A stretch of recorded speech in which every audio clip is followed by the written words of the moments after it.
Fala meu povo, estamos começando mais um vídeo. Mais uma vez eu quero falar sobre um assunto que interessa muita gente, ou pelo menos deveria interessar, que são os direitos humanos.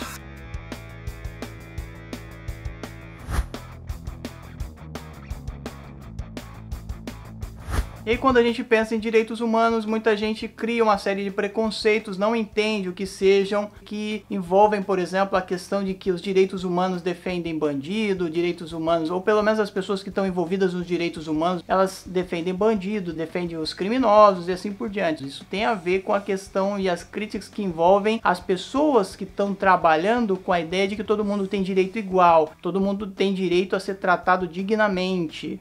O que são direitos humanos? A gente pode pensar o seguinte: direitos humanos são aqueles direitos que todo mundo deveria ter, que todas as sociedades deveriam ter e respeitar, que deveria ser pautado em lei, porque supostamente ao longo da formação das sociedades humanas, as pessoas teriam chegado à conclusão de que as leis seriam a melhor forma de controlar os ímpetos das pessoas más e, consequentemente, criar uma série de controles, de punições para quem desobedecesse às regras gerais da sociedade, e essas leis serviriam também para determinar o que as pessoas teriam direito enquanto cidadãos, enquanto participantes desse grupo social, dessa nação, desse país e etc. E aí tem a ver também com a questão da formação dessa ideia de cidadão, né? O que seria essa cidadania? Muito diferente do que as pessoas viviam até o século XV e XVI. No século XVII surge o movimento dos iluministas, os humanistas, as ideias novas que vão fervilhando na França, na Inglaterra, que vão fazendo as pessoas pensar que muita gente era excluída ou muita gente não era incluída da maneira adequada na sociedade, que muitas das posições estabelecidas não necessariamente deveriam ser seguidas mais, que elas deveriam passar por um processo de transformação, que mais grupos sociais deveriam ser incluídos. Nesse contexto a gente tem basicamente a burguesia, que era a parte rica da sociedade, mas que não tinha direitos políticos. E aí nesse contexto a gente vai ter o movimento do iluminismo, que é um movimento muito forte, um movimento que defende a liberdade, né? Daí a ideia do liberalismo clássico, a ideia de que todo ser humano é livre, que todo ser humano tem uma série de direitos fundamentais, de direitos que devem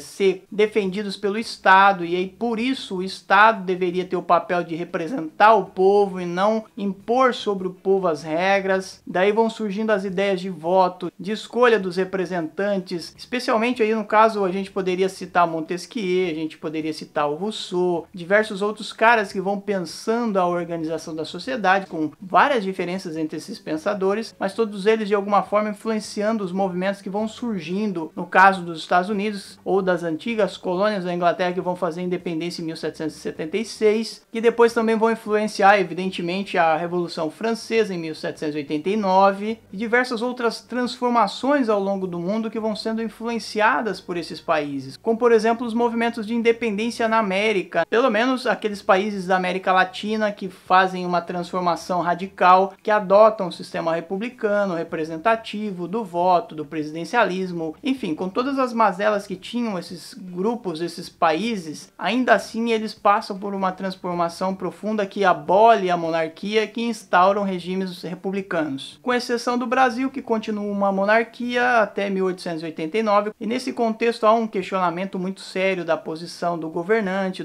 da posição dos representantes do povo. Nesse contexto vão surgindo as declarações de direitos. Primeiro com os norte-americanos em 1776, logo na Declaração da Independência. Depois na França com a Declaração dos Direitos do Homem e do Cidadão. Depois, mais de 100 anos depois, com a Declaração Universal dos Direitos Humanos, que foi feita pela ONU em 1948. Claro que nesse contexto todo, a questão de quem é cidadão, a questão de quem participa da cidadania, quem participa da política, quem pode participar das escolhas dos representantes e quem pode ser um representante, tudo isso é muito discutido, muita gente é excluída, como as minorias de maneira geral. No primeiro momento, os protestantes na França, por exemplo, os judeus também são excluídos em muitos momentos e acabam sendo incluídos depois. A questão dos ex-escravos e a questão da escravidão que ainda permanece na América de maneira geral, que vai sendo abolida em todos os países da América Latina, com exceção do Brasil, mais uma vez, o que vai manter a sua escravidão até 1888, e a questão das mulheres, que também são excluídas da política, das decisões, de qualquer tipo de decisão, né? A participação das mulheres nesses movimentos é muito reduzida, é muito limitada por quem está no controle. E aí, quando eu digo isso, quer dizer também na questão dos líderes dessas revoluções, os líderes desses movimentos, nos Estados Unidos, na França, a resistência ao direito de votar das mulheres que vai até o começo do século XX. E muitos desses direitos que vão sendo conquistados, eles são conquistados com muito esforço, com muito movimento social, com muita revolta da população, com as questões envolvendo o trabalho, especialmente, né? A gente tem também a questão de quem participaria da política a partir da questão censitária, né? De quem tem posse, de quem não tem, de quem tem a propriedade privada ou quem não tem. Até porque um dos direitos fundamentais que constam nessas declarações é exatamente a questão da propriedade. E num primeiro momento, por exemplo, na França, quem se elege eram os caras que tinham propriedade. E só com o tempo é que as pessoas que não tinham propriedade começam a adquirir direitos. E no Brasil, por exemplo, a gente pegar mais uma vez o exemplo do Brasil, os analfabetos não votam até a Constituição de 1988, o que representava uma grande parcela da população. Agora vocês imaginam isso no mundo de maneira geral. Muitos países que tinham um índice de analfabetismo muito grande, no século XIX especialmente, mas no século XX também. No começo do século XX, no Brasil, mais de 80% da população era analfabeta. Esse número era mais reduzido na Europa, mas ainda assim, se a gente considerar que muitos desses analfabetos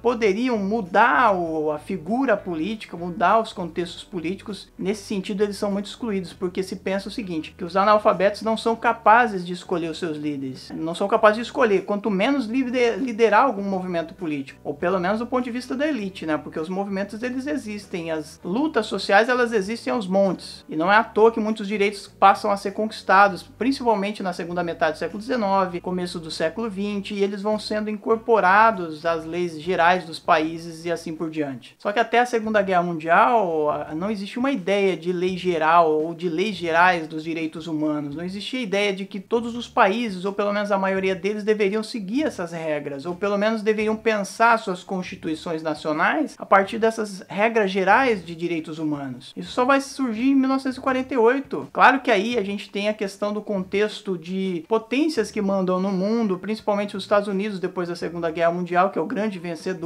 que impõe a Declaração Universal dos Direitos Humanos para o resto do mundo. Evidentemente que isso acontece, e acontece no contexto do capitalismo, acontece no contexto do liberalismo. Isso evidentemente gera uma série de críticas. De qualquer forma, já é um avanço em relação aos movimentos anteriores, já é um avanço em relação à unificação de uma série de direitos fundamentais que naturalmente deveriam ser dos seres humanos, né? Todo ser humano devia ter direito à vida, à liberdade, à igualdade, e a igualdade no sentido político, igualdade no sentido civil, no sentido criminal, de ser defendido da mesma forma que uma pessoa rica, de ser visto da mesma forma que uma pessoa rica diante da lei, a questão da raça, do tipo de cor, da origem social, se é mulher, se é homem, tudo isso deveria fazer parte das sociedades humanas desde sempre. Evidentemente isso não acontece, porque a cabeça das pessoas só vai mudando nesse sentido e vai adotando esses novos pensamentos a partir daqueles movimentos que eu falei para vocês, especialmente o iluminismo. Depois toda uma série de movimentos que vão surgindo no século XIX, envolve a participação política de sindicatos, de uma série de líderes mundiais de movimentos sociais. A gente não pode desprezar esses movimentos. É evidente que nem todos os países do mundo adotam essas regras gerais da Declaração Universal dos Direitos Humanos, mas ainda assim já era um avanço, o que não quer dizer o seguinte, que a luta acabou, e não quer dizer que os direitos sociais todos foram conquistados de maneira igual por todo mundo, porque a gente sabe que existe ainda até hoje o racismo, a discriminação contra homossexuais, a discriminação contra diferenças de religião. A gente sabe que existe uma diferença muito grande entre as mulheres e os homens nas posições sociais, nas posições de trabalho, nos salários e assim por diante. A gente sabe que a sociedade não é igual, muita gente tem muito mais direito do que outros, os ricos de alguma forma são vistos até hoje de uma forma diferente perante a lei. A gente sabe que tudo isso ainda está posto na sociedade e precisa ser vencido. garantido. E mesmo os direitos que já foram conquistados não são conquistados definitivamente. A gente sabe que muita coisa regride, muita gente que é conservadora ou que é reacionária volta atrás com uma série de direitos, dependendo do político que assume, dependendo do presidente, dos deputados, dos senadores. Isso tudo pode voltar atrás e a gente pode perder direitos, como muita gente no Brasil, por exemplo, está perdendo direito atualmente. E é nesse sentido que a gente diz que os direitos humanos eles estão presentes ainda hoje. E isso inclui a forma da polícia tratar os cidadãos, tratar a população carcerária, por exemplo, a diferença de tratamento em relação à população de maneira geral no Brasil, em qualquer país do mundo. A gente sabe que existe muita diferença de qualidade, de visão em torno de pessoas, de minorias, de grupos sociais diferenciados. A gente sabe que existe grupos racistas no mundo até hoje, e é para isso e nesse sentido que a lei existe, ou pelo menos a gente tem que acreditar que é para isso que elas existem, para controlar esse tipo de movimento racista, homofóbico, destrutivo, segregacionista, movimentos que são retrógrados e trazem a população para uma situação que já deveria ter sido superada definitivamente, mas a gente sabe que não. E é nesse sentido que os movimentos sociais são essenciais. Eles são movimentos que devem fazer parte de toda a sociedade para garantir a igualdade de direitos, a igualdade de tratamento, a igualdade de oportunidades, porque a gente sabe que as nossas sociedades são desiguais. É nesse sentido, finalmente, que a gente poderia dizer o seguinte, que direitos humanos, a questão dos direitos humanos, ela é uma coisa presente, sempre deveria e deverá ser presente em todas as sociedades. A discussão ela tem que continuar e não pode parar nesse sentido para que a gente vença todas essas questões, ou pelo menos a gente avance em relação a todas elas. E aí o papel do Estado supostamente seria para defender o cidadão, e todo mundo deveria ser considerado igual. Então é isso, espero que vocês tenham gostado do vídeo. Se tiverem dúvidas, mandem, vamos trocar uma ideia, fazer um debate a respeito do assunto. Não esqueçam que agora a gente está no Apoia-se. Se você quiser apoiar o nosso canal, não deixe de curtir o vídeo, não deixe de mandar para o amigo de vocês. E se vocês não forem inscritos no canal ainda, se inscrevam, porque é muito importante. Vocês sabem disso, todos os canais falam, então a gente também tem que falar. E aí hoje, para vocês, eu gostaria de deixar a dica de 2 livros que eu acho que a maioria das bibliotecas escolares tem, ou pelo menos deveriam ter, que é esse aqui, ó, A Invenção dos Direitos Humanos, da Lynn Hunt, e esse outro aqui que é a História da Cidadania, do Jaime e da Carla Pinsky, os organizadores, no caso, com vários textos a respeito da cidadania, do cidadão, dos direitos e assim por diante. Então quem tiver interesse vai estar na descrição os links para vocês comprarem, fiquem à vontade, e a gente se vê no próximo vídeo. Espero que vocês tenham gostado, um abraço para vocês, tchau!